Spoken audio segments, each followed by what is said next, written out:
Indian പൗരൻ ഓരോ പൗരനും ലഭിക്കേണ്ട വാർദ്ധക്യത്തിലുള്ള പെൻഷൻ കാശ് പോലും നിർത്തിയ ഒരു സർക്കാരാണിത്. ഇങ്ങനെയുള്ള സ്ഥാപനങ്ങളിൽ താമസിക്കുന്നവർക്ക് ഭിന്നശേഷിക്കാർക്കുള്ള പെൻഷൻ കൊടുക്കേണ്ടതില്ല, വാർദ്ധക്യകാലത്തെ പെൻഷൻ കൊടുക്കേണ്ടതില്ല, വിധവാ പെൻഷൻ കൊടുക്കേണ്ടതില്ല, ഇതെല്ലാം നിർത്തിയ ഒരു സർക്കാർ അവർക്ക് താല്പര്യമുള്ള അല്ലെങ്കിൽ സർക്കാർ ഏത് സർക്കാരാണ് ഭരിക്കുന്ന, കമ്മ്യൂണിസ്റ്റ് സർക്കാർ ഭരിക്കുന്ന ആ കമ്മ്യൂണിസ്റ്റുകാരായിട്ടുള്ള ആളുകളുടെ സ്ഥാപനങ്ങൾക്ക് മാത്രം ഗ്രാന്റ് നൽകുകയും അവർക്ക് ഒത്താശ ചെയ്തു കൊടുക്കുകയും ചെയ്യുന്ന സർക്കാർ സംവിധാനം നമ്മുടെ കേരളത്തിന് വേണോ വേണ്ടോ എന്ന് നിങ്ങൾ ഓരോരുത്തരും എന്നോടൊപ്പം ചിന്തിക്കുന്നത് നല്ലതായിരിക്കും. എല്ലാവർക്കും നല്ലത് വരട്ടെ.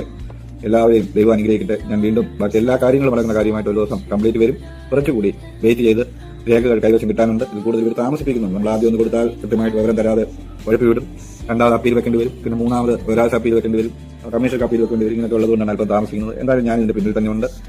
ഇത് എനിക്ക് വേണ്ടിയോ എന്റെ കുടുംബത്തിന് വേണ്ടിയോ എനിക്ക് അടുത്തുള്ളവർക്ക് വേണ്ടിയോ മാത്രമുള്ള പോരാട്ടമല്ല. ഈ പോരാട്ടം കേരളത്തിലെ ഓരോ ജനതകൾക്ക് വേണ്ടിയുള്ളതാണ്. നമ്മുടെ ഓരോ തുട്ടുമാണ് കള്ളത്തരത്തിലൂടെ ഇവിടെ മാറ്റി മറിച്ച് കൊണ്ടുപോകുന്നത്.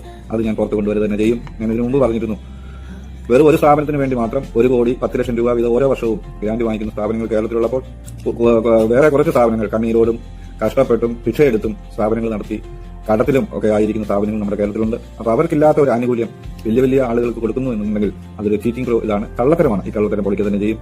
എല്ലാവർക്കും നന്ദി, നമസ്കാരം.